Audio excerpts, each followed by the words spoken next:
নমস্কাৰ, মই কবিতা। মই আপোনালোক সকলোকে আজি অন্য এটা ভিডিঅ'লৈ স্বাগতম জনাইছোঁ। মই আজি বনাব ওলাইছোঁ অন্য এটা ৰেচিপি। মই নিজে যেনেকৈ খাই ভাল পাওঁ তেনেকৈ বনাব ওলাইছোঁ। আপোনালোকে এবাৰ চাবচোন। মই এইটো বনাওঁতে আপোনাৰ একো তেল ব্যৱহাৰ কৰা নাই আৰু আপোনাৰ মছলাটো নায়েই বাৰু। মই ইয়াত জ্বলাটো বেছি দিয়া নাই আৰু আপোনাৰ বিলাহীটো ইচ্ছা কৰিলে অলপ বেছিকৈও দিব পাৰে। মই বেছি দিয়া নাই যিহেতু বাঁহৰ গাজো দিম ইয়াতে। আৰু আপোনাৰ নহৰুটো অলপ বেছিকৈ দিছোঁ, খাবও ভাল লাগে আৰু দেখিবও ভাল হয়।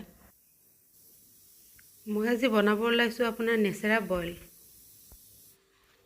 নেচেৰাটো মই ধুই কিনে কাটি লৈছোঁ আৰু আপোনাৰ লগতে আপোনাৰ এই বিলাহীটো আপোনাৰ ধুই কিনে কাটি লৈছোঁ। বিলাহী আপোনাৰ বেছি দিয়া নাই, সৰু আপোনাৰ 3টা দিছোঁ।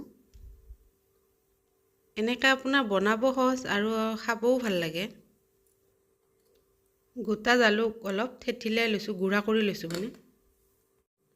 নহৰু প্ৰায় মই এটাই দিছোঁ, আপোনাৰ নহৰুটো চেলাই কিনে তাৰমানে আপোনাৰ কাটি লৈছোঁ।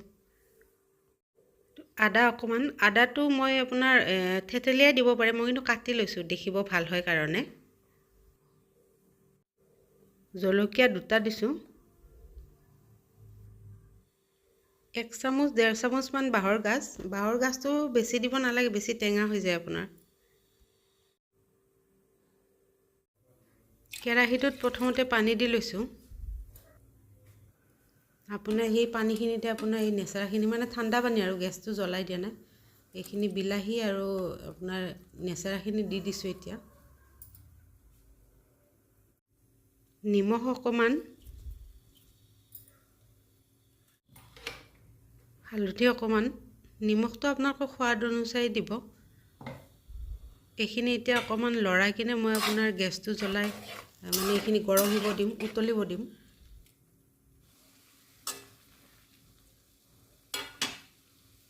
এইখিনি যেতিয়া উতলি আহিছে ঢাকনিখন গুচাই আপোনাৰ এইখিনি গোটেইখিনি দি দিম।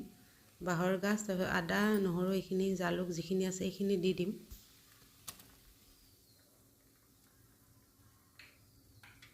এইখিনি এতিয়া ঢাকনিখন মাৰি কিনে সিজিব দিম আৰু আপোনাৰ মাজে মাজে চাই থাকিম সিজিছেনে নাই। পানী ইয়াত যিমানখিনি আছে এতিয়া বৰ্তমান পানী কিন্তু মই কমাই দিম, তেতিয়াহে খাই ভাল লাগিব, নহ'লে পানী বেছি থাকিলে আৰু পানী লাগিব খাই।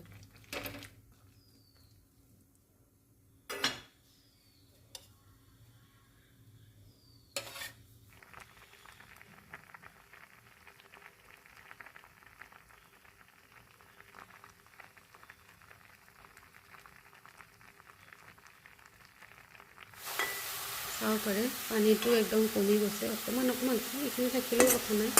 আৰু যদি ভাবে একদম পানী থাকিব নালাগে তেতিয়াহ'লে পানীখিনি গোটেই শুকাই দিলে হ'ল আৰু আপুনি বস্তুখিনিও সিজিছে ধুনীয়াকৈ। এনেকৈ এবাৰ বইল বনাই খাই চাবচোন কেনেকুৱা লাগে। এনেকৈ বনাই ভাত বা ৰুটি যিহৰ লগতে খাব পাৰে।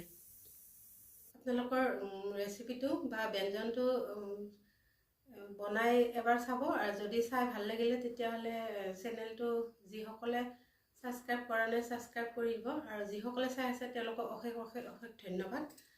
আপোনাৰ ঠিক আছে দিয়ক আজিলৈ।